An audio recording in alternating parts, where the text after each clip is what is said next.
Hi, everyone. This is Thursday, October 16th, and we are talking about people versus problems. In other words, people are not problems. Problems are problems, and people are people. Right. So that's what we're going to talk about tonight. And Marco's not here, he's at camp. And both of us will be gone next week. So Suzette will be leading next week. So y'all can look forward to that. We'll go ahead and start tonight with our introductions, which is the name you want to be called, your preferred pronouns, and an answer to an icebreaker question. Leo, you want to start us off? Yeah. Hi, my name is Jared. My pronouns are he, she, they, them, she, them, zip, they, for if it's a pronoun, I want it. And the icebreaker question for today is, would you rather give up your smartphone, your car, or indoor plumbing? Oh, And I would rather give up my smartphone because we live in Texas and I do like to poop.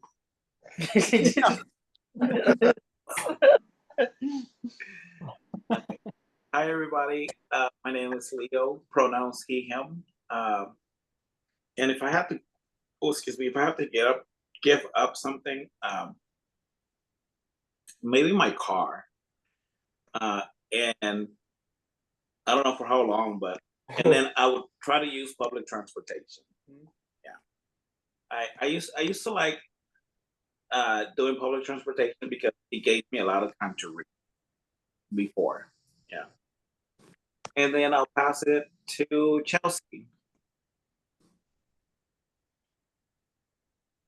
Hello. Chelsea is my name. She, her pronouns. And man, I was gonna go with the smartphone too, but I think I'll go with my car because again, I like to poop too, Jared. I like to poop in peace. I don't want to poop in the woods.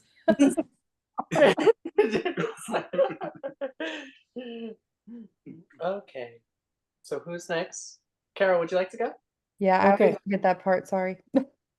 Okay, well, we'll just kind of, from here, we'll kind of go in the order we came on. Although, well, some of y'all came in almost at the same time, so I don't know what order that is. Anyway, I'm Carol, she, her, and my car. Yeah, that's pretty easy. I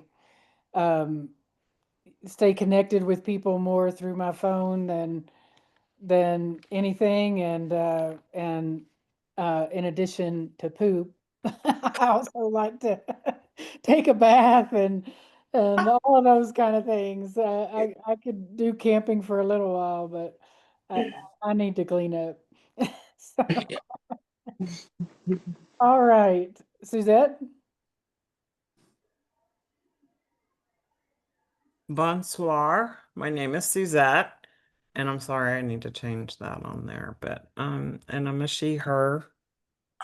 I'm almost leaning towards they these days, but because I feel unobstructed in a lot of Okay. different ways. And you guys have made me conscious of that. Anyway, that's a conversation for another time, but I would give up my car because I hate driving, number one. Number two, I hate driving in Houston. And, you know, without, with the exception of having to go get hay once a month, I have a truck and going to the grocery store, which I could potentially have groceries delivered. I could totally live without my car. Totally. So. I wish I could live without my phone. Okay. But I work. All right, All right. Kate. Mona. Did you call my name? Yes. My name is Kate. They, them.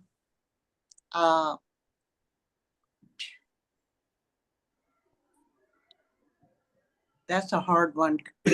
I would say my car, but there's no public transportation out where I am. And I have places I need to go. Yeah.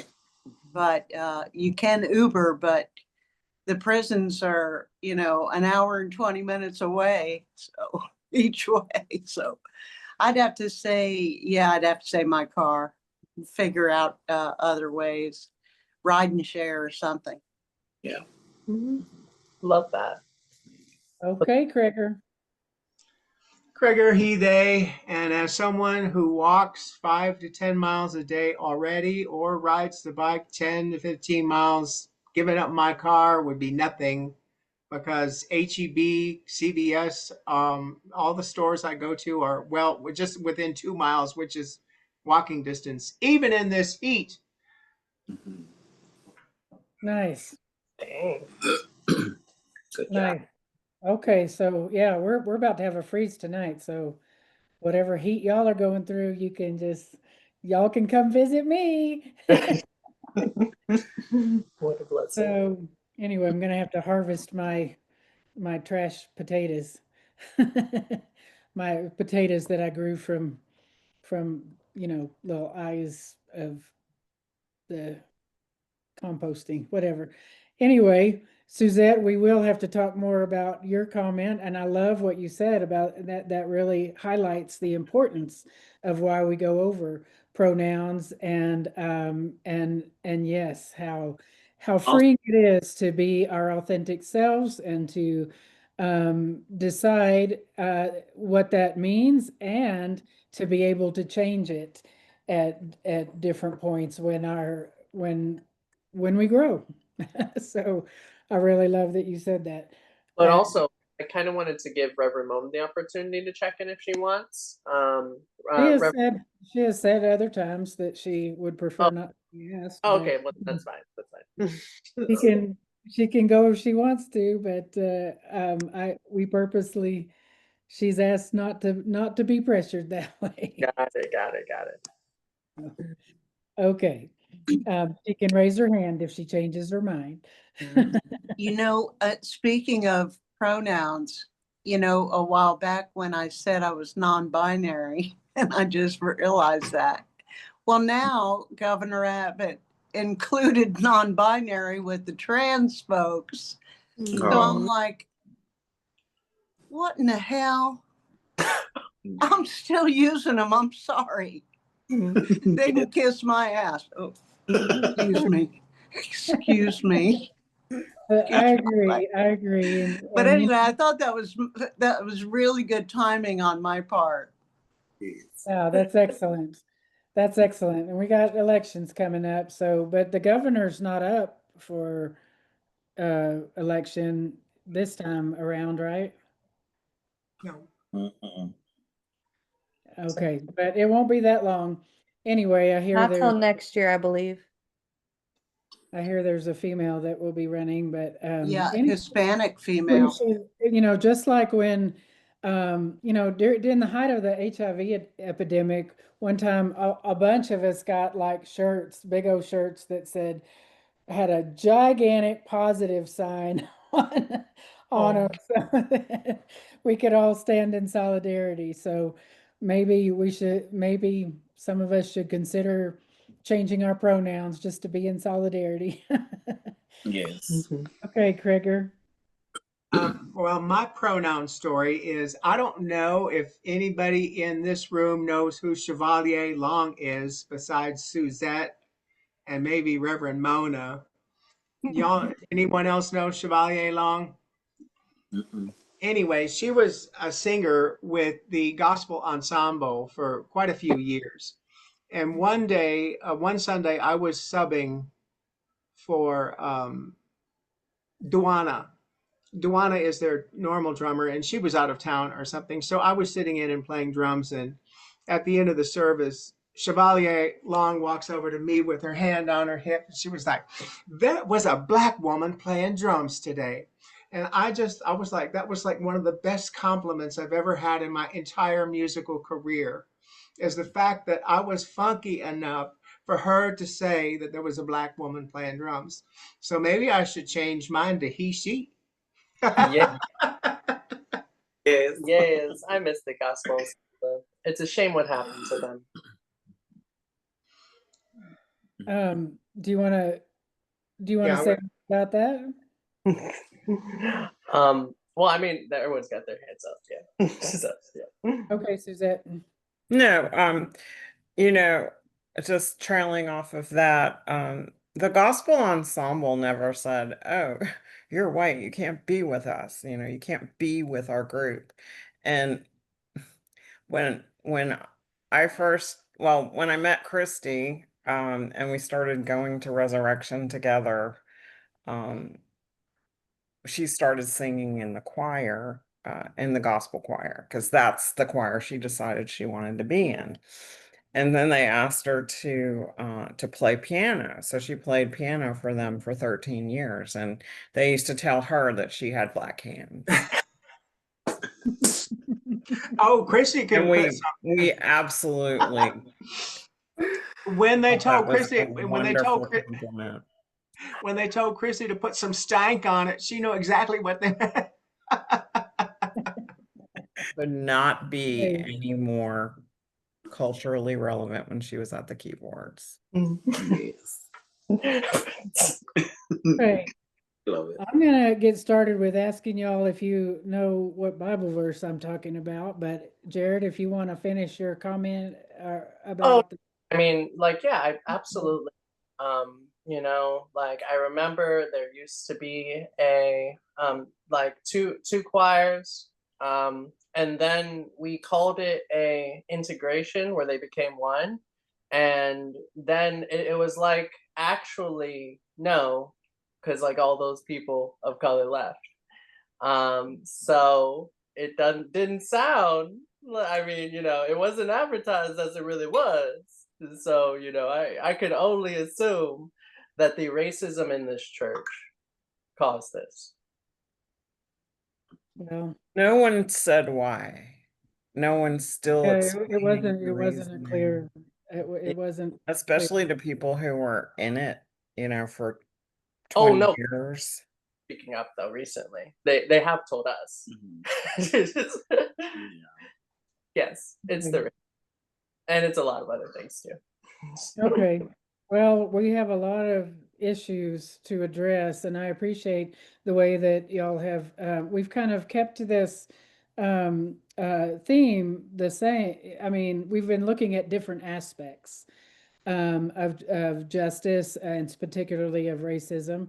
And personally, I'm delving deeper on my own. My coaching group has started, and anyway, I'm going to keep the putting up the guidelines and the characteristics of white supremacy culture, which, by the way, has nothing to do with everybody being racist. I mean, that's I mean, that may or may not be the case, but that label isn't helpful anyway. But this is just the way that we look at how our culture is constructed so that we can deconstruct it and build something better. And so the last part of that is the racial equity principles. So all that holds with no matter really what subject we're talking about. But I was in thinking about just how things are happening in our church, and not to mention in our society. I heard a sermon about a month ago from a different church, from Plymouth Congregational Church, that inspired me. And anyway, it was kind of based on one of the aspects, particularly of Sermon on the Mount. So Matthew 5 is a long, long chapter. It starts with the Beatitudes, which most of you probably know. That's like, blessed are the meek, da da da, all of those, and then it goes through a lot of the laws, and it's like Jesus is like, this is how this law is different.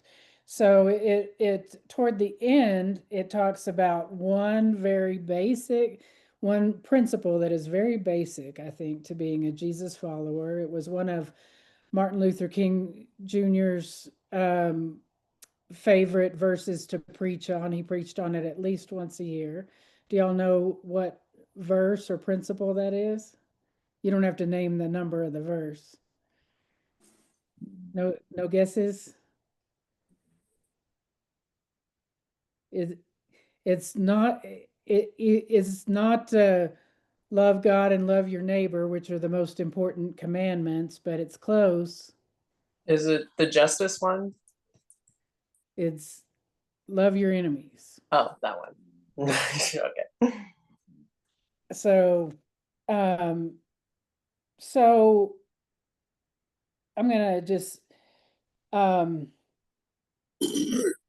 the enemy was one of the most important things of Dr. Martin Luther King Jr.'s teachings, and he felt it was the ultimate expression of God's love and the ultimate practice of peace and justice, making it the heart of the divine spirit and of the nonviolent resistance movement to which he gave his life.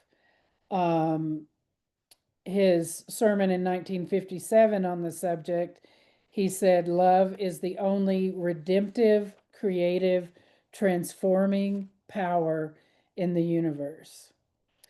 And one way to get in the flow of that is to remember that people are not problems. When we make people the problems, then we do things like project onto them, label them, reject and objectify them, make them into like 2D cardboard cutouts. You know, it's kind of like so many of our movies, a lot of cartoons, a lot of superhero stuff and all of this. It's just real easy. There's a good guy and there's a bad guy. There's a superhero and there's a villain. And humanity is just more complex than that. And I think it's really easy to forget that. But I think if we do forget it, we limit other people and we limit ourselves and we limit our options and we continue in this old story of like conflict and opposition. And we think, if I could just get rid of that person, then all will be well. So we just project onto them some part of the problem, even if we might be bringing some of that. So we bring our own drama into it. And, and I'm certainly very guilty of that. I'm sure we can all think of one person in political power that we're all like, that it's so easy to blame this all on. But it's, I'm afraid that if that person disappeared tomorrow, we still have all of the followers and all of the supporters in the political process, and we still have the problems. And I'm really glad that we've been talking about racism so long, because it seems foundational to so very many of the problems, if not all the problems. It's at least part of the intersection that contributes to the problems that we're having in our country and our world. So I am I guess I didn't leave a very open-ended question with that. Does anybody want to, play the devil's advocate and have an opposition to that?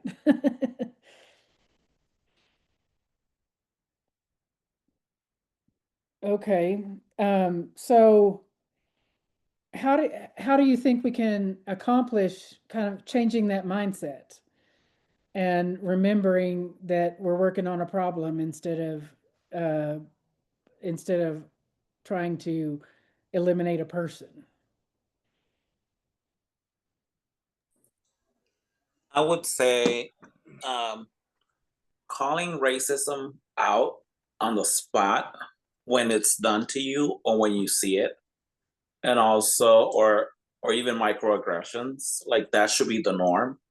Like we need to start doing that in public when it's done to us, and not just like go into freeze mode, like I can't believe that this person did this to me, or just not say anything. Like I think the norm should be to speak up. Right. And the to add on that, to build that sort of culture does require us to model that behavior. Because whenever someone sees someone else do it, it becomes cool and vogue, it becomes fun and doable, right? Yeah. And call it out, not as an attack on that person, but like, hey, you forgot just- to cross your yeah. dot your I and cross your T, and then we were gonna move on, right? Like, I'm not gonna rub your nose in the fact that you forgot to dot your I and cross your T, right? I'm not a grammar I don't know, like ice member. I am just doing my best. You get it? Because it's grammar, not it's a pretty good one. Yeah, that was a little hard to follow, but I got it. Hey, Hey, but yeah, I just to kind of rephrase what I think I heard you saying. I do think calling it out right away is important, and I also think that the way you call it out, and I think you've demonstrated that within this group several different times. You don't come out and say, "Hey, you're a racist and you need to change." Some of us are like, yeah, like as Kreger brought up in that first time. Hello, I'm Carol. I'm a racist. Yeah. So we can acknowledge it for ourselves, but we're not calling anybody else. We're not saying you're a racist. We're saying, hey, there's a better way you could do this, and I experienced this as hurtful, and let's go from there. Chelsea? Yes, I was just gonna say it actually kind of made me think about that book that we read recently, the Let This Radicalize You, when they were talking about how it's important when you're trying to have like discussion and dialogue with people to, obviously like keep your cool. Try to also listen to where they're coming from, because it's easy to assume like where they're getting the information, what information they're hearing. And like kind of like to what you were saying earlier, Carol, like it's easy to cut the head off the snake, but the snake is still left, right? You have to think about the fact that over time, a certain group of people can make people believe certain things. But I think even just like a very small percentage right now of people are kind of waking up just at the bare necessity of, well, if they lied about this one thing that they said they were going to do and they didn't do it, then what else are they lying about? I feel like it's like a slow process is actually starting to kind of happen. We're getting there. So I think that there's a lot more potential for open discussion where some people that might not have wanted to listen to what you had to say before might actually want to hear you now. So like it just kind of made me think of that book we read recently. Nice. Yeah, it's important to look at the basis of where of where it's coming from. I think people can change. People can change, but problematic ways of relating, if we don't look inside, if we don't look at ourselves, if we don't look at the whole systemic issue, and how it's fitting into society, then we're just, then we don't have the bigger picture. And I think there are quite a few examples of that in history, which I can bring up. Jared, No, and I'm gonna even look at that though, because like we have to have because like when we're talking about people versus people not being problems, but the problems being problems, we also have to look at, and this is an important conversation, it's an important conversation that I do as someone who basically runs an inpatient treatment program, right? sometimes people are so attached to the problem, they're so attached to the problem behavior, right? That, you know, they identify fully with the problem, and they're, no matter how many chances, right, they get, they will be born into racism and die a racist. And so at a certain point, we gotta also figure out, what do we do when someone's pronouns are a problem, right? Right? Someone identifies so much, right, with the problem that they're not gonna change, because that's also the power of human will. We have the ability to choose our downfall, no matter how many hands in the opposite direction, no matter how much sweet love, compassion, connection, no matter how many Black friends, and how many, you know, like, because there are, I mean, because I met those, like, you know, like, there are people who've died, and they've seen Martin Luther King die, and they saw the civil rights, and they saw, you know, Black people getting hosed down, and they had it, you know, and they still hold on to these entrenched beliefs, and they have Black grandkids. And it's very important in movement work to also figure out the answer to this question, because the answer is not easy. It's not an easy question to be like, so when you don't want to change, what then? Right? Okay, now when I said that people can change, I did not necessarily mean And that that's that they necessarily will, or that is our goal. yes, That changing an individual is not the big goal. absolutely. Changing the problem Yes. is the goal. Paul said we are against principalities and powers. And so the energies and the forces that drive problems, those are what need addressing. And people are just vehicles that some of this is going through. People, even some racist people can exhibit their images of God. We are all reflecting images of God in one way or another. And some people hide that image really, really deep. But nobody in this room for sure. Y'all are shining. But yeah, so I'm just saying that's not the purpose. I hope I didn't misspeak when I said that about people can change. I'm just that's not the point. That's not the point of trying to change systems. Yes. Kate?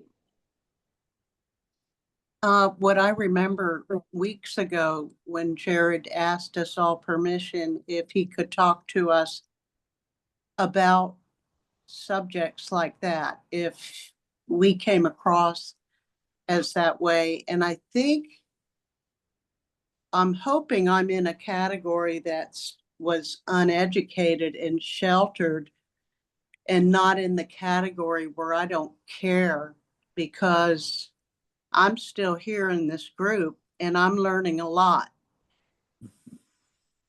And I'm grateful for that. But I have a question, Jared. I know you're very knowledgeable about different societies around the world and countries, but what do you think, who do you think has the ideal society where everyone is treated equally? Or no, I'm not trying to be funny. No, it's a hard question, because I'm like, I just went through all the societies just now. No, I just wondered if you had a place in mind where you said they got it, they're getting it, or they're where most of the people are treated humanely. You remember, picture this, America, right? But when it was called Turtle Island, picture this, right? You know, we have in tribes of people, right? Coming together, having talk therapies like GODTALK, not online, unfortunately, but offline, in person, right? Having soul by soul conversations, right? Passing on their oral spiritual traditions that are not written on books, because books can be, without the mentor, right? They can be misinterpreted, right? And literally just trading and gather and doing all the things, right? To keep everybody alive through mutual aid, through that we are just now rediscovering through our own social systems and stuff, right? Picture this, right? A world before a genocide, right? And it's so weird because it's like every time that happens, there's a genocide, right? Every time that happens, like what's happening now? yeah, like for instance, whenever even under and it like even within systems, right? Like whenever Black capitalism became a thing, right? Whenever we started rising in our own communities, right? What did they do? They bombed us. They literally bombed our communities, right? So we, like every time this happens, right, where all the people start coming together and they start, like really showing that form of union and connection and oneness, right, and really mirroring that reflection of God towards one another, you know it's like there's some sort of entity that is conspiring against it or something, right? I just can't put my foot on what that neck is, right? What is its name? Which ism is it? Which one of the isms is it? It's a lot of isms. Right? It's like a hydra. It has so many names, right? But either way, yeah, we've done it. We've done it 100 times. We just keep, eating apples and getting exiled from them, right? We just keep, getting sabotaged and letting snakes in our garden. So yeah. Yeah, I hear what you're saying, Jared, and I brought up a series of books that I read that talked about that kind of utopia, and just like you said, I mean, the more that people thrived, as soon as the like outsiders found out about it, it was like then the opposition just came stronger and stronger and stronger, but like at the end of toward the end of book two, like I mean they really exemplified the whole principle of like die, I'd rather die than kill somebody over these principles, and that we're just here to love. And they ended up that there was one example of like one of the soldiers, the opposition soldiers, who was just like born into, he was bred, literally bred from a test tube into to be a soldier. And people ended up just confronting, just standing there and saying, what are you going to do? Are you going to plow me down? Are you going to kill me? And he did. There was like this whole family of like 8, and he killed like the first 5 or 6 of them until he just threw down his gun and said, "No more." And the people took him in, and he eventually like became one of them. He eventually came to their side, but he did a hell of a lot of damage before he got there. Before he saw the power of love.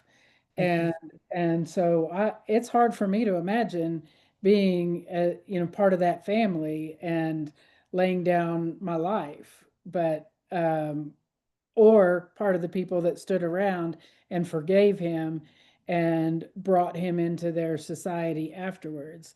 But I do think that this conversation leads naturally into the subject of forgiveness, and and and and how different that is than accepting reality the way it is, than accepting the cross. So that's something I want to get back to after Chelsea speaks.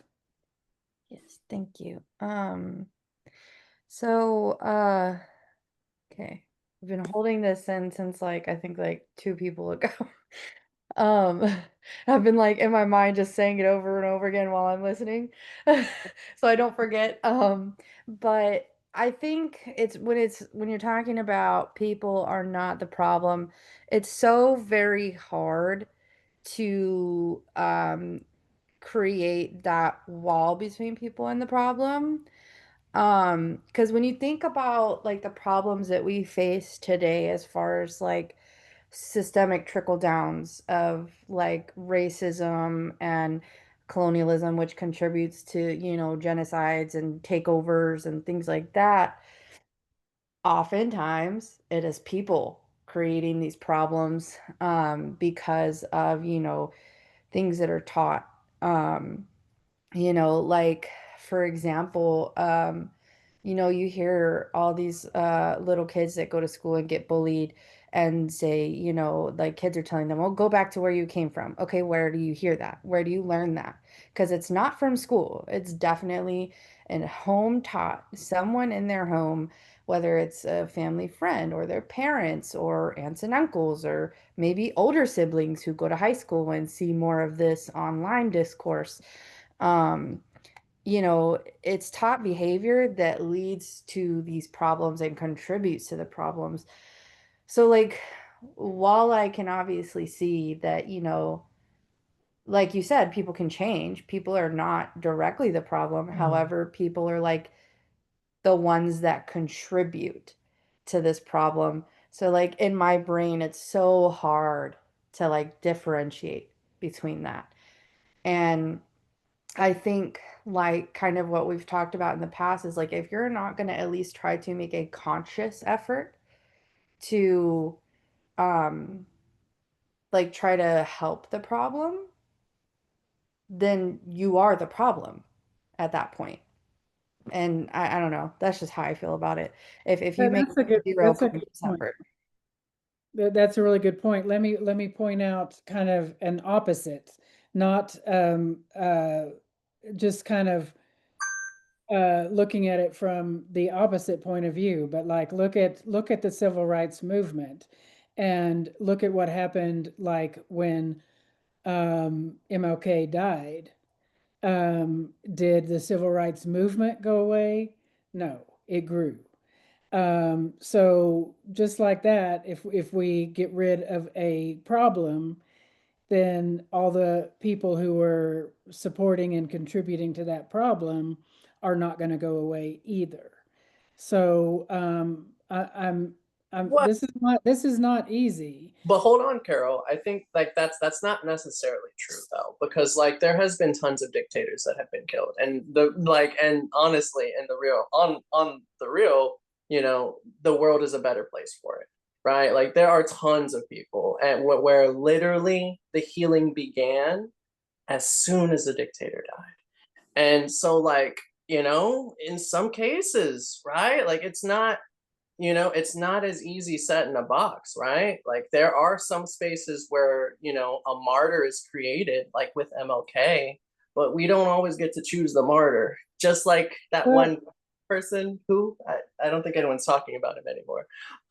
You know, they tried to make him a martyr, but you can't manufacture martyrdom, you know? So I don't know. It's true. This is a hard subject. This is hard. well, what about when it doesn't? I mean, like what about like all the people who fought in the French Revolution? They believed Yeah. that you know if the Tsar and his family were eliminated, then they would know freedom and justice. But then came the domination of the Communist Party. That's why it's hard. The very same I thing with the French think it's one of Revolution. those situations where it's like every square, what is it? Every square is a rectangle, or is it the other way around? Square peg, round peg. It's like every square is a rectangle, but not every rectangle is a square. I feel like it's kind of like that, where it's like there's exceptions to the rule type of thing, but not that that has to be the rule. I don't know. Let me know if that makes sense. It does, because like it's not a truth, right? It's not a truism, right? Where it's like the world has always been made. Those two things can be true at the same time, Yeah. basically, kind of thing. always been besmirched by every single death. Sometimes, you know, like like the Nuremberg trials begin as soon as a dictator dies, right? Sometimes, you know, like an entire nation in South like in South America or in Africa, right? Like an entire like tribe of people gets freed after a death, right? Sometimes but there's a lot of times when that's not true. But absolutely. So it's Well, not. yeah. Leaders certainly can force a movement in, you know, a certain direction, whether that's good or bad. And taking people out of power is different than what I'm saying about I mean, first you have to realize kind of what the problem is, and that problem doesn't lie entirely in one person, even if that person is in a position of power and has been creating lots of evil and that kind of thing. But I still think it's very worthwhile that that we connect across the lines, even if we recognize the problem, then those of us who are on a certain side of the problem, for example, anti-racism, can Right. come together and build bridges and form a different kind of power, like the love that Martin Luther King referred to that I mentioned earlier, which I think is the ultimate power anyway. Kreger? So this is God Talk. So based on the conversation that we've had so far, I'm like, how do people feel when they hear the sentence, "Don't worry, God's got it. Oh my God's God. got it." Leo. Oh my God. Don't get me started on that, Craig. We just had one of the most examples, right? And I'm not gonna name names, but just like the anti-racism group that we built, right? And there's deacons that we ask for help because it is a deacon's responsibility to drop everything that they have planned and attend the congregation, right? And attend to the congregation. If the congregation is experiencing racism, it is their duty to attend to the congregation. We reach out to some deacons that we needed their help. We were told that same exact phrase. God's got it. I don't want to get involved because I'm a believer that God is going to handle it. I'm like, I didn't say this to them, but I have voiced it to other people. I'm like, with all due respect, like, God has never given me anything by just sitting on my ass. Yeah. I had to literally pray about it and be about it, right? And it's like, if you're trying to get ordained, if you're trying to go up higher, do you think that this is the hardest subject or the hardest situation that you will be put in? No, like there's harder situations that you will be put in the future.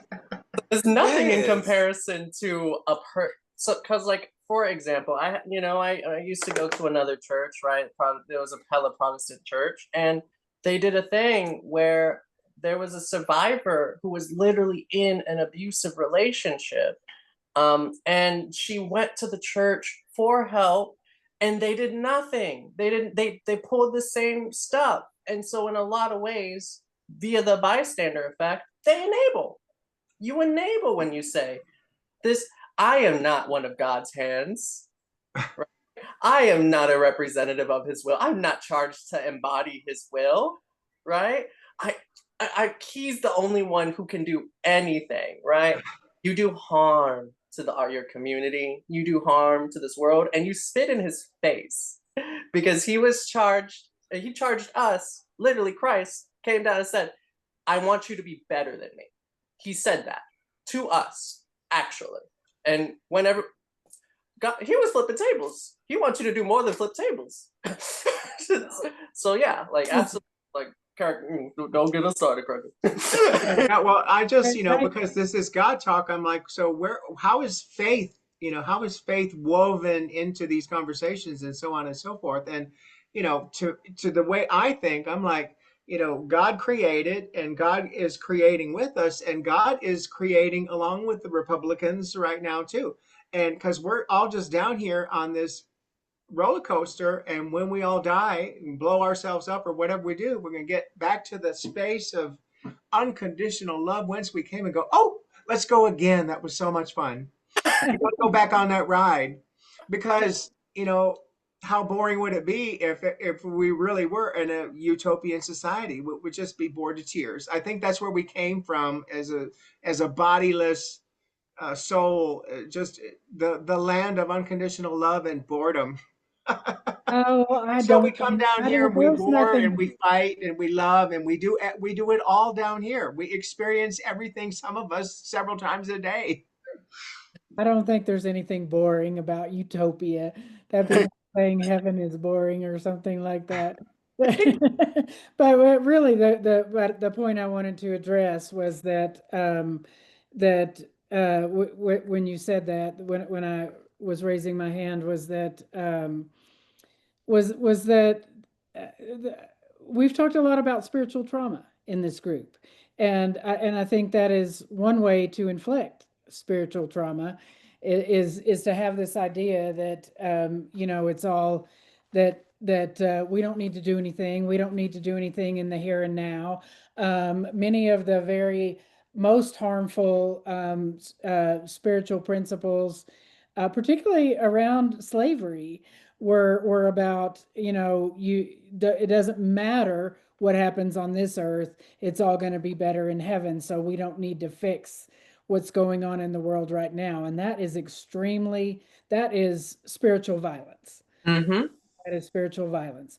But in terms of what we're saying about, deacons and stuff, we've all got some spiritual violence behind us. And again, let's remember the problem that and not blame the people that have not been able to, let's help them see a better way along the way. And it may take a lot of time. Let's have a lot of patience. Oh no, because, Yeah. because God has proven to us that He's been knocking at that door pretty strong, and at least like 3-4 times with many hands. Different. Yeah.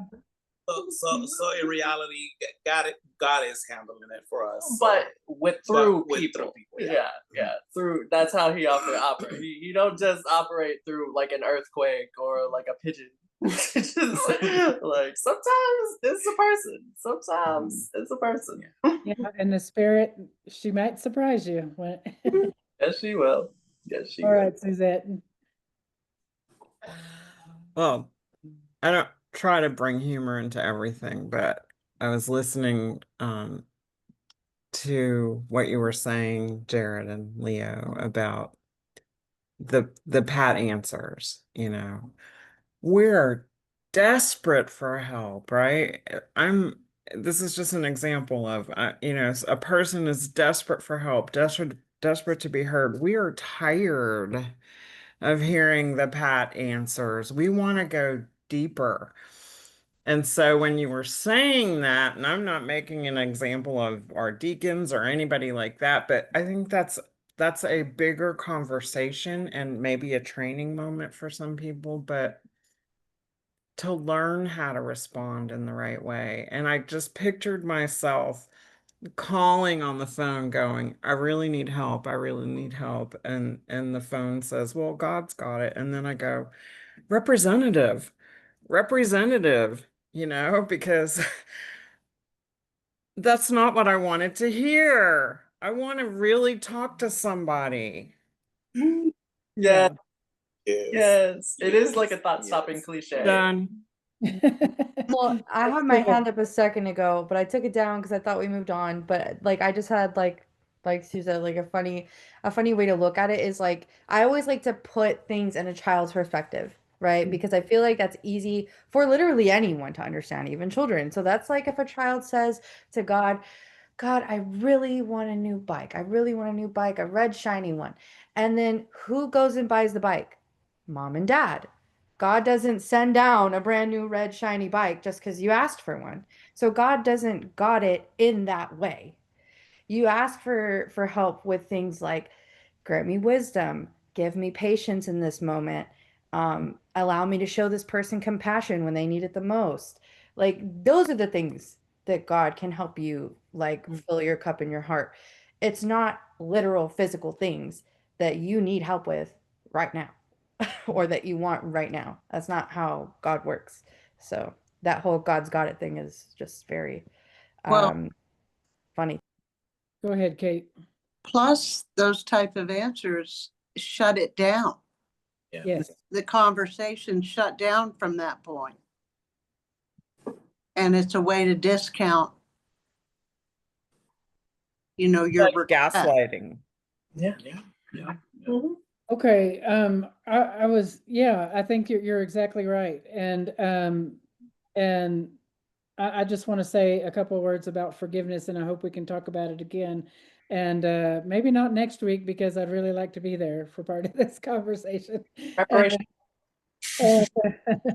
And, but like I want to say like forgiveness doesn't how do I put it? Forgiveness doesn't um is not saying that what happened was okay. You know what I mean? It's just a way of saying I refuse to let that harm hurt my heart. It's not the same as absolution. It doesn't negate accountability. Forgiveness is about reclaiming peace, not about erasing responsibility. So those are a couple points I want to make that can kind of be germinating in your mind as we talk about as we move into the future, and as we kind of wind this down and we think about what does this say to us about God. And I think Jesus was kind of the ultimate example. On the cross, Jesus is like, forgive them, but it's not like he's saying, yeah, it was okay that you crucified me. That's not what it was about. And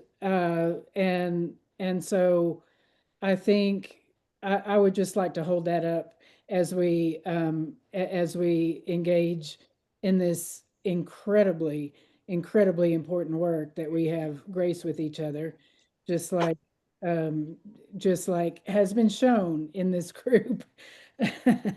And I just hope we can continue taking that out there in the world. Anyone else have any closing thoughts about how this landed with you, or how you see God in this conversation particularly?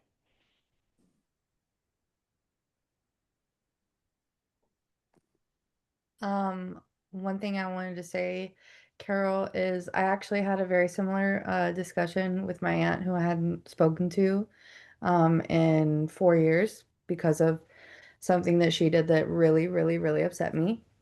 Um, and I was opening up to her about forgiveness of my parents, my mother and father, and that it's easy for me to forgive some things, but when things aren't being taken accounted for, it's hard for me to forgive that. But hearing you talk about like forgiveness versus absolution, you've definitely given me something to think about. So thank you in my own life. Yeah. Nice. Forgiveness is all about me. Forgiveness is about me. It's not about the other it's not about the party that injured or what did whatever. Forgiveness is about my heart and being able to walk through the day without carrying that tremendous resentment, hatred, or whatever it is. So forgiveness is about me. Amen, Gregor. Okay, Jared and Leo. Yes, and I want to make sure that we are on the same page as far as that, because they're really a huge part of forgiveness always has been historically speaking, reparations. Without any form of reparative action, it can be very, very difficult whenever a crime has been committed, to move towards that for the offending party. And I want to make sure everyone's aware, therapeutically speaking, that the propaganda that you have to forgive in order to move forward, it's just the stuff your pastor told you to keep abusing it, right? You don't. It's a privilege to forgive, right? It's not a necessity. Like you don't gotta forgive every abuser, forgive every, forgive everyone. It's a privilege. It feels great, but it's not necessary for someone to be psychologically whole. So how could we wind up giving Argentina $20 billion when we could have just made some reparations to our own Black and Indigenous peoples in this country? Mm-hmm. God, we've got questions, God. Have you got it? We've got questions. Spirit. It's because it still says MAGA. Make Argentina great again. Not make Argentina great again. I think you had better close us out in prayer tonight, Carol. I'm on a roll. I'm not going to be able to say one of my nice little cute Craig prayers at this point. Well, I'm gonna say it. Suzette already asked to pray. Yeah. I'm gonna say it. But we may need to delve into this a little bit more, because I think that I think what Jared was saying about reparations, I don't know, it's a complicated issue, and reparations are no doubt important, and reparations have to be made for justice to happen. Do reparations have to be made to me before I can forgive? No. Reparations, now justice is not complete without the reparations. That is true. But can I forgive somebody who refuses to admit that they hurt me? That is possible, and that is part of my healing. And that is why I'm saying that forgiveness is separate from the accountability in my book. And I think that's the way I read what Jesus is saying about forgiveness. And reparations are important. And Nelson Mandela is a really good one to look at when we're talking about reconciliation and healing and everything. And the forgiveness came first, and then the discussions with the victims versus the perpetrators, and all of that. And it was a big, long, complex thing, but it started with forgiveness. And it didn't wait for the reparations or the bridge building. All right. That's all we're gonna say. And Suzette, go ahead and close this out. I wanted to share my screen, if I can. Yeah. Okay. If I can. There's. Share. Okay. So, today is the beginning of Diwali. I have lit my candle, and I'm listening to music, East Indian traditional music in the background. And so some of you may know that my team, the girls that work with me, are all from East India, and they've taught me so much over the last 10 years. And I want to honor them tonight with a closing reflection in the spirit of Gandhi and Mother Teresa. So at Resurrection MCC, we recognize that inclusion is not a destination, it's an ongoing spiritual practice. Even as a community rooted in love and justice, racism and discrimination can still live quietly among us. We want to see those who hesitate to reach out, to hear their stories without defensiveness, and to grow into a church that nurtures belonging. As Diwali reminds us, light triumphs over darkness when it is shared. May our light make every person feel seen, safe, and celebrated. So this is my prayer tonight. Lead us from untruth to truth. Lead us from darkness to light. Lead us from death to eternal life. May all beings everywhere be happy and free. May our thoughts, words, and actions contribute to that freedom and happiness for all. And this is from the Upanishads. And I just want to say that they were a colonized nation as well, colonized under the British. And I was really shocked to find out that MCC does not have a representation in India. And maybe that's something we need to pencil that in. So I love all of you, and I thank you for your kind introspection tonight. And be blessed and stay in the light. Amen. Love you all. That was wonderful. Yes. What a good prayer. Yeah, it was beautiful. And Be safe, everyone. Later, Reverend Mona. Night. Bye. I'm having trouble stopping the recording. I did.